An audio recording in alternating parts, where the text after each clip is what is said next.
We're good to go. You guys are live. All right, good evening. Welcome to the March 9th Financial Planning Committee meeting. I'd like to call it to order and read this paragraph here.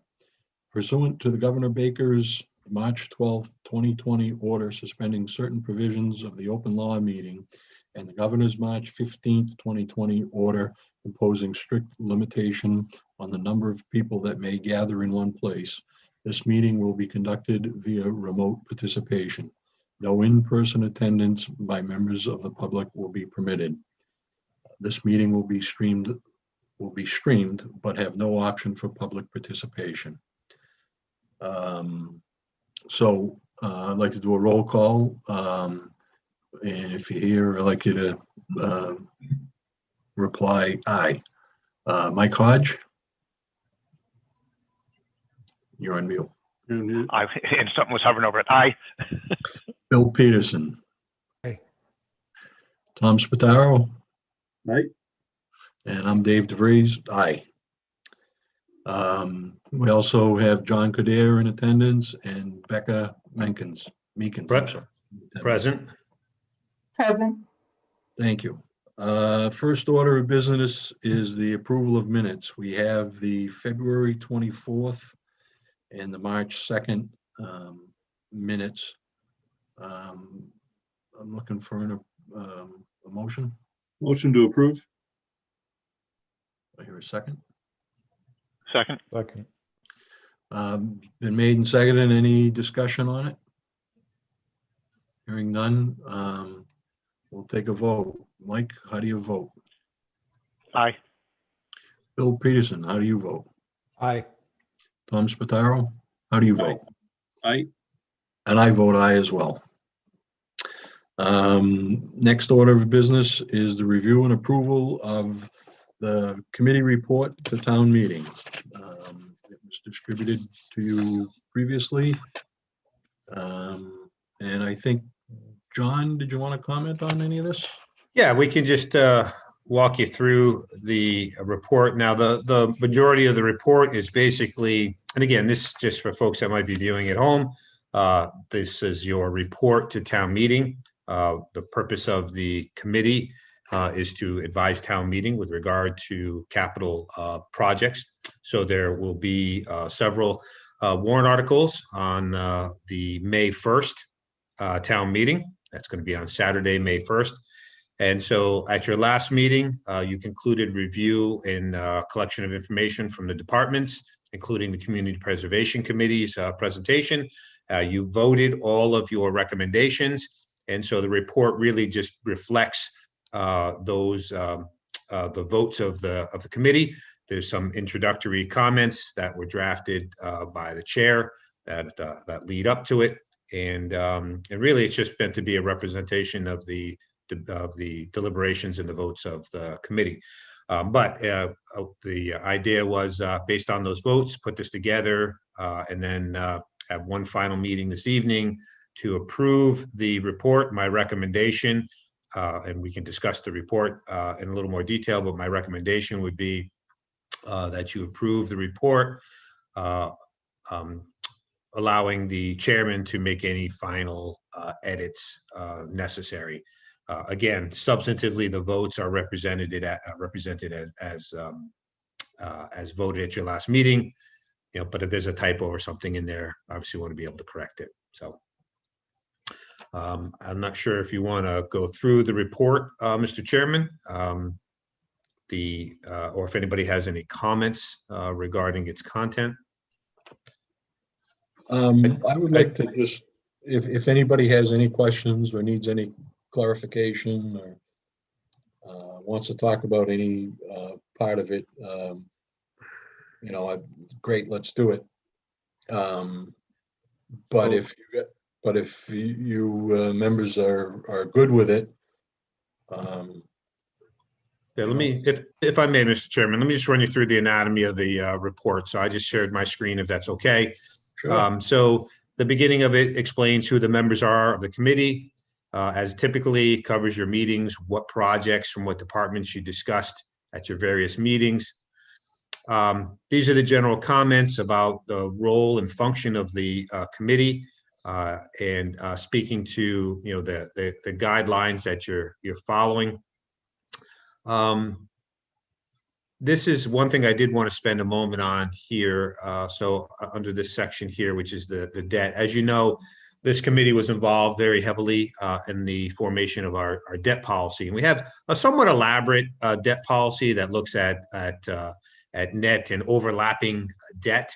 And so when this draft went out, I didn't have all of the information from the finance director with regard to the debt policy. If you remember, the whole overlapping debt piece of it was due and is a throwback to when the high school project, which was very significant, it was $60 million at the time, and Northborough's share was somewhere around $14 or $13 million. And so there's a concern that although the town of Northborough isn't directly responsible, we didn't issue that debt, we do have a responsibility through our assessment to pay off the debt for that high school project. And there was some concern that because that significant amount of debt was sort of was going to be a budgetary drain on the town of Northborough, that it needed to be worked into a debt policy so that we don't find ourselves too heavily in debt. And so that's why we look at, our gross debt that we're issuing through the town. And then we also do an analysis to look at our overlapping debt. Now, the beauty of the free cash policy, which was implemented beginning in fiscal 2012, is that, as you know, we have added very little general fund debt. And so at this point in time, and this is what the figure that I dropped into here today, just so you would have, I think it's the third line. It says the FY 2021 debt service budget is just 3.34% of the overall operating budget. Now that's clearly, well below the town's policy target of 5 to 10%. And that's, 5 to 10%, including, net overlapping debt. So, in the fiscal 2022 budget, since we're not issuing any additional general obligation debt, that figure will actually go down to about 3.18%. So we are for an organization our size. Oh, John Rapples just came.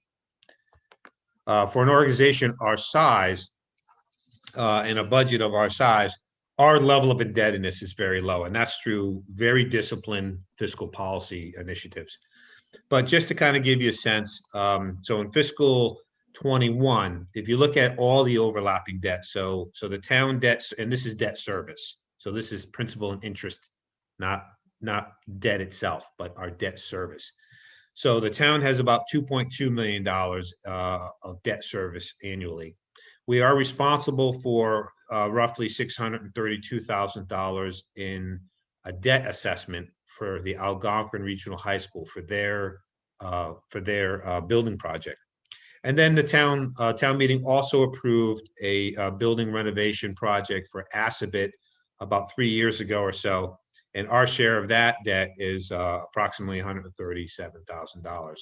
So in total, and this is for fiscal 21, the fiscal year that we're in right now, not for the upcoming year. But in fiscal 21, we've got about $2.97 million in debt service obligations. And that translates into about 4.5%. So if you look at just the town's debt for our projects, our culverts, our building projects, the Lincoln Street building project, the library, the senior center, all those projects, our debt service is about 3.34%. If you add in our share of the high school and the Assabet Valley debt, we go up to about 4.5%. So even at that level, we are below the threshold for our debt policy. And now we've done this by design, because what we've done is we've paid off debt and we've created capacity now to take on some significant debt, because we have a fire station building project and we have some form of a town offices project, either a renovation project or a relocation or a new building. And so that remains to be determined. But those projects are coming in the pipeline. And just to give you kind of some sense of, how sensitive is this, we did the Lincoln Street building project, and that was a $25.5 million project.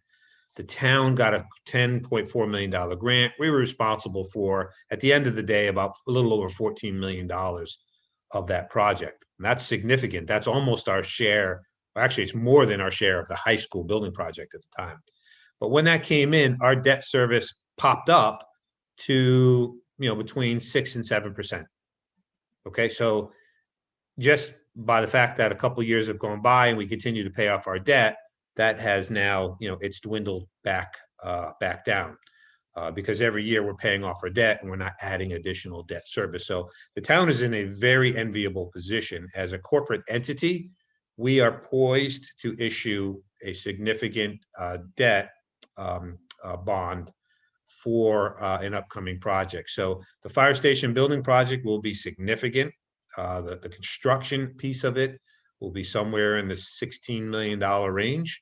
And that would be coming back to town meeting for approval in fiscal 2023, and it would require a debt exclusion ballot at May of that year. So this is now you're into calendar year 2022 town meeting and ballot. So again, I know this committee, one of the things that we worked very hard over years is to make sure that we have a very disciplined approach to debt, why we issue it, for what purposes, and it's paid off. So those numbers are in here. It says that this is at the writing, the debt service projection, the metrics weren't yet finalized. Really until all of the fiscal 22 budget data is locked up and we'll go to town meeting, that's when it'll be finalized. But realistically, it's not going to change very much from what we have now. And so as we look at fiscal 2022, based on all of the budgets that we have and the assessments for Algonquin and the assessments for Assabet, the overlapping debt service would go from 4.5 to 4.3. It would actually go down in 2022. So obviously, in terms of the fiscal 2022 capital budget that you've already approved at your last meeting, which this report reflects, none of the general fund projects require the issuance of debt. And so there will be debt for the SCADA, the $500,000 SCADA program for the Water and Sewer Enterprise Fund, and potentially another $50,000 for one of the other water and sewer projects that would be issued with debt. That debt is not included in these numbers because it is they're an enterprise fund, again, a legally separate entity.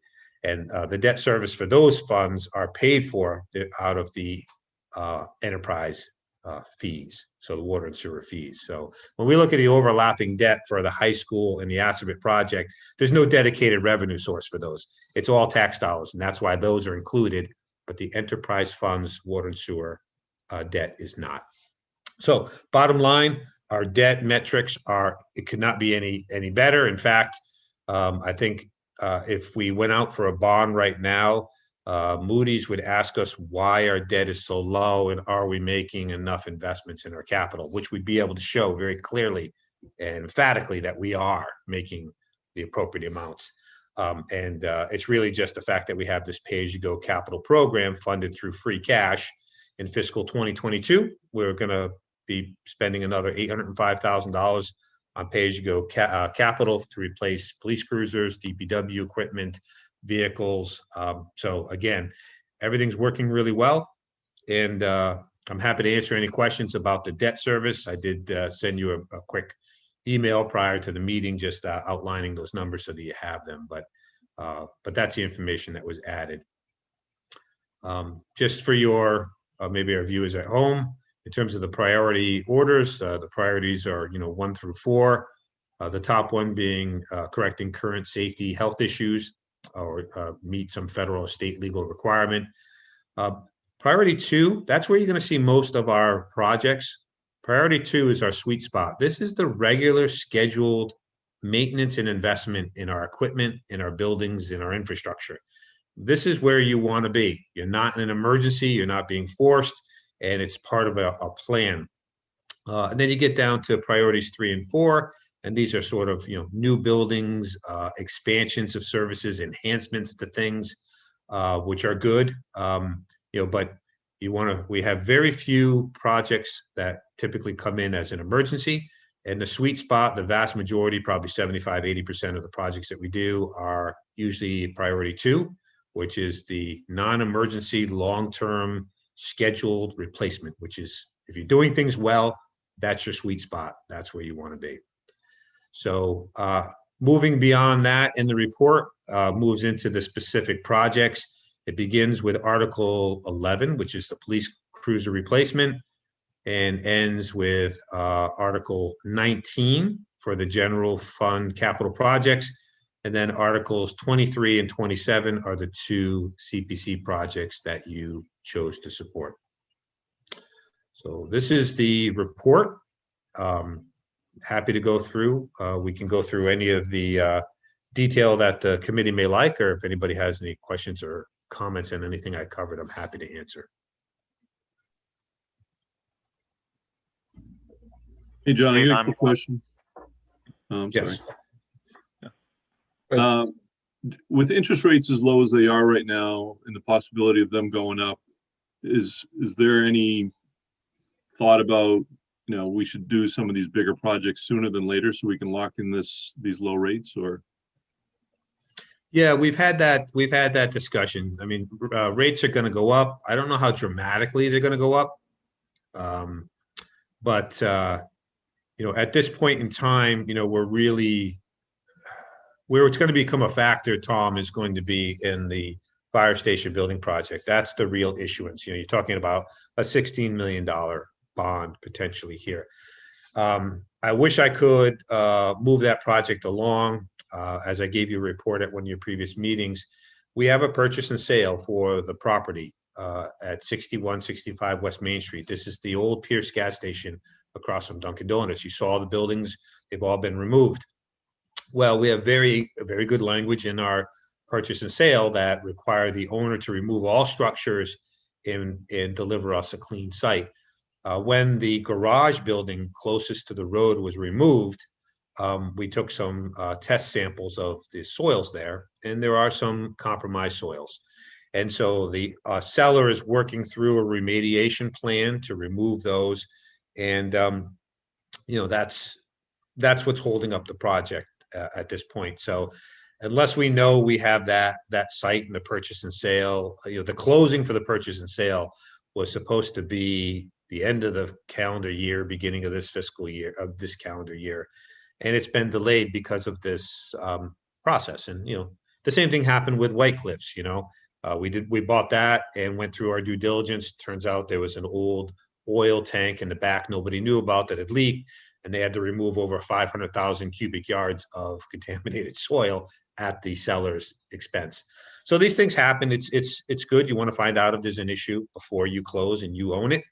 But given the fact that purchase and sale hasn't been perfected yet, and that closing hasn't taken place, we're well into, the Board of Selectmen voted to close the warrant. There's really not much we're going to do about a building project at this point. I guess in theory, if you wanted to, well, you're going to need the balance of this calendar year, the summer and fall, to go through design development, cost estimates to even know where you are. So I guess the short answer to the question is the next big project isn't ready for deployment yet.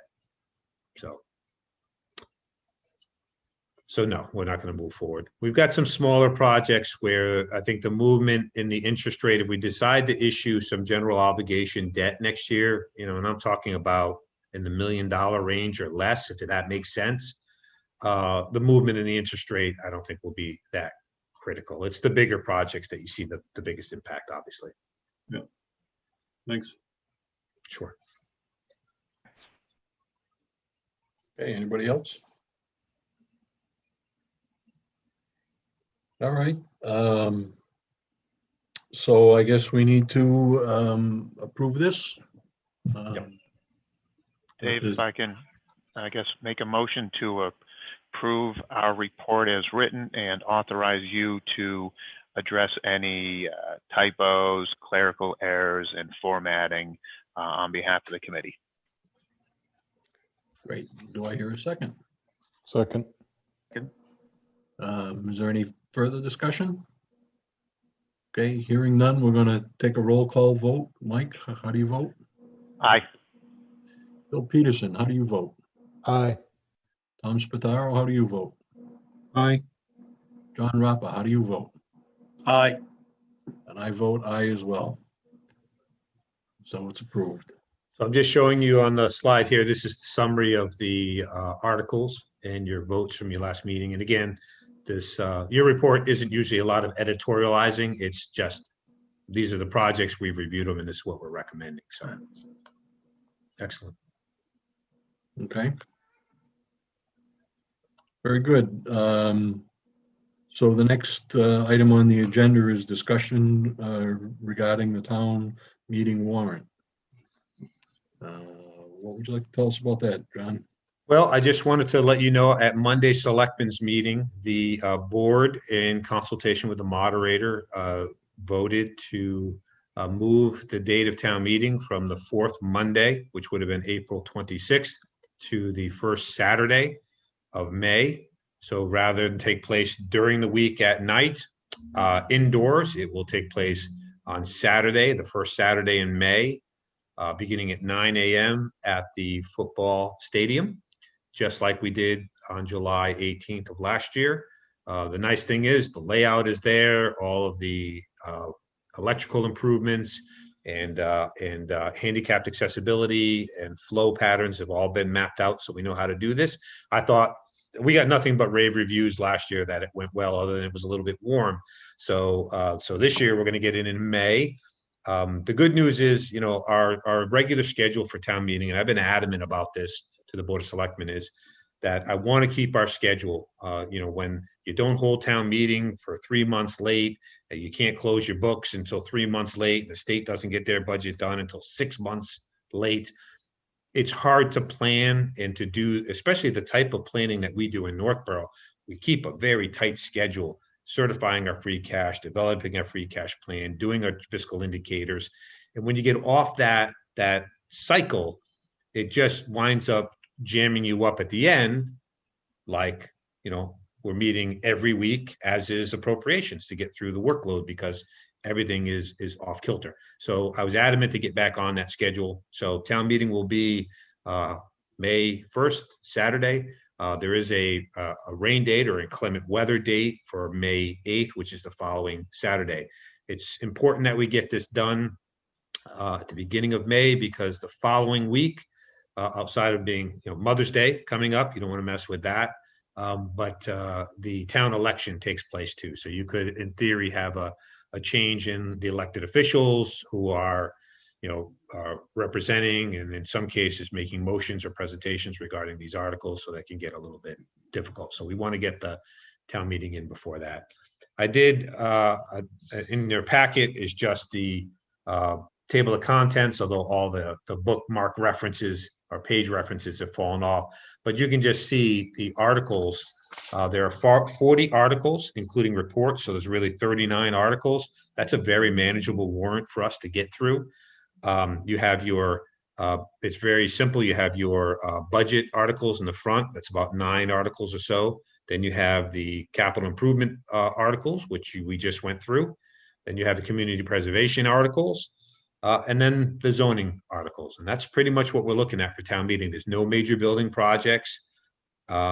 I don't believe, outside of maybe some of the zoning articles, that there's a lot of discussion that would take place on these. So it's a very straightforward article warrant. Since they closed the warrant on Monday, that's it. There's no citizens petitions, nothing else coming forward. So I'm happy to answer any questions you might have about the list of warrant articles or the timing or date of town meeting, but I think we're in very good shape. John, I know when we have the meeting inside, usually the whole committee sits up front. Last year on the track, it was only myself up there. Is the format going to be the same? Well, this- that's a good question. We'll look at that. The problem was being able to fit everybody up underneath the cover. And the cover wasn't just, to have cover. I mean, obviously, you never know what's going to happen. You can get rain showers or something. The issue is everybody up there, or most people up there, are working off of laptops and screens. And if you're in direct sunlight, it's very difficult to see, what you're doing. So I'm not sure. The purpose of the the chair being up there is to relay the votes of the committee. There's usually shouldn't be much in the way of debate or discussion. Individual members can speak at the microphones. I don't know. We'll look at it again. I know when we tried to get everybody up there last time, you just don't fit. What happens is the wings start spreading so far down that you're sort of out of the show, but we can look at that again. Okay. Thanks, John. More importantly, I would say it would be for you as a group to sit together so that if we need to get into something, we can get a portable microphone to you guys, and you can pass it around and speak speak your opinions. Again, that venue isn't where you're going to take votes necessarily. But like, just for instance, if somebody came up and made a motion to delete 2 police cruisers out of the 3, the committee may want to speak on that. And you can speak as individuals, or you can, the committee chair can relay that the committee recommends against that, or whatever. It's it's definitely different being outside. It adds an element of uncertainty. Okay. Very good. Any committee members have any comments, questions? The warrant has been closed. It is being finalized. Some of the zoning articles aren't complete yet. Some of the numbers need to be tweaked a little bit, but it will go to town council. Town council then will review, and then on the 22nd, we'll have the final warrant that we can pass out to you guys. We'll make sure you get a copy of that as soon as it's complete. Okay. Any other business to come before the committee? Just one thing, at your last meeting, Tom Spataro had asked under the CPC article to put $400,000 into conservation fund. He had asked what is the balance in that fund. In your packet, I included a spreadsheet that was given to me by the CPC. Let's get to it. Here we go. So this is actually the history of the fund going back to fiscal 12. But if you look at the bottom right-hand box right here, you can see that the current balance in the fund is $359,366. So if you go back to fiscal 20 last year, you can see the balance was $735,000 roughly. And there's a deletion here for $397,000. That was the property that they purchased off of behind Mount Pisgah. That was contiguous with all the other conservation land that we have. It was an excellent purchase, in my opinion. But what it did is it depleted them down to $362,000. So when you go from the $362,000, you come over to fiscal 21. One thing that's unique about the conservation fund is that it's a dedicated fund, and the money that you put into it and the interest that's generated stays with the fund. So, so that's why you see the balance actually went up a little bit because there's some investment income. There's also some money that was expended out of it. So that's why it bounces around. So right now, Tom, the answer to your question is there's $359,000 roughly. The article at town meeting would add another $400,000, which would get it back up into, the $700,000 range, which is pretty much where the fund likes to be, because if you're going to buy a piece of property in Northborough, it's hard to find, something that's much less than that. So So that's the answer to your question. That's good. Thank you. Yeah, you're welcome. All right. Any other business to come before us? I have no other business for the committee this evening. Based on your votes tonight and the final report, your business is concluded until we get to town meeting. If something happens, if something comes up, we can always meet again. Nothing precludes you. So if there's anything else that you would like to discuss, or if you would like another meeting, Mr. Chairman and committee members through the chairman, please let me know and we're happy to schedule that. Normally, we have a brief meeting before town meeting. When we meet indoors, we reserve a classroom. I don't know that is going to be possible. To be able to comply with the open meeting law like we're doing tonight, people need to be able to view the meeting, which means it needs to go out live. And I don't think you want a bunch of people standing over you without social distancing. So I'm not sure logistically that's A, necessary, or B, really possible for us to do. But if something comes up, obviously prior to that, we'll figure it out at the time. But at this point, I don't see any reason why you would need to meet again prior to town meeting. Very good. Anybody have anything else? All right, I'll entertain a motion to adjourn. Make a motion to adjourn, Mr. Chairman. Do I hear a second? Second. Is there any discussion? Mike, how do you vote on adjourning tonight? Aye. Bill Peterson, Aye. Tom Spataro, All right. John Rappa, Aye. and I vote aye. Good night and thank you. Good night. Rebecca, thank you.